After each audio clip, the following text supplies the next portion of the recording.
Bonjour à tous, je vous retrouve aujourd'hui pour une autre vidéo d'un couteau de Guy Poggetti. Encore une fois prêté par Arme Bastille, donc un grand merci à eux de me laisser l'opportunité de présenter ces couteaux.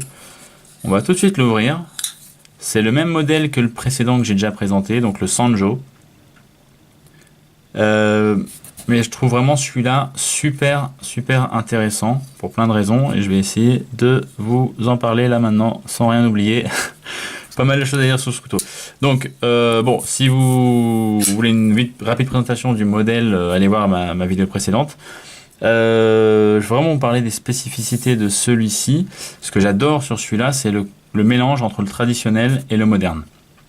Donc on a une forme qui fait très traditionnelle quelque part, puisque ça rappelle, voilà, c'est vraiment une inspiration japonaise, ça rappelle les katanas. Côté très traditionnel, à la fois dans l'exécution du design et la façon dont c'est fait, et le fait qu'on n'ait jamais vu de couteau qui a un design vraiment similaire, c'est assez moderne.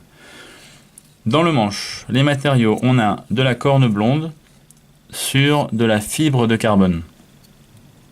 Donc un matériau super traditionnel sur un matériau moderne. Et ça rend super bien. On voit par transparence un petit peu la fibre de carbone tout autour. Vraiment très bel effet. J'aime beaucoup. Et c'est un peu casse-gueule là comme ça de mixer les styles parce que ça peut vraiment être un peu ridicule ou pas harmonieux du tout. Et j'aime bien Guy parce qu'il arrive bien à avoir ce mélange de traditionnel et de moderne à la fois.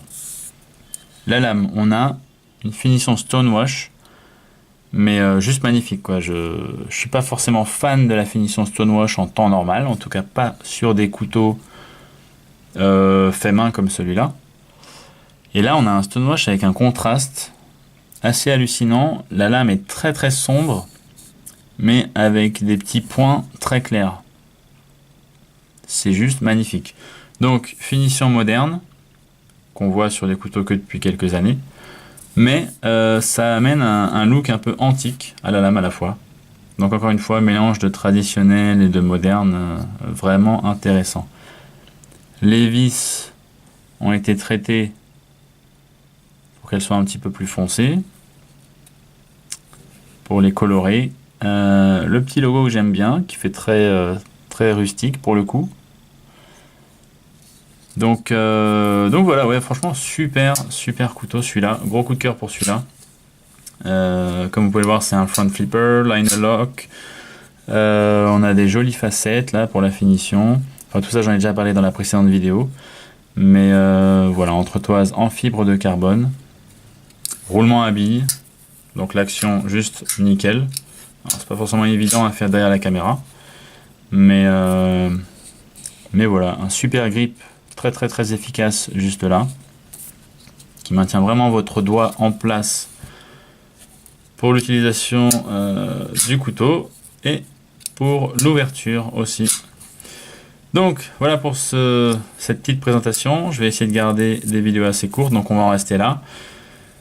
Encore une fois, super grand merci à la boutique Arme Bastille pour m'avoir prêté ce couteau et je vous dis à très bientôt pour une nouvelle vidéo. Ciao.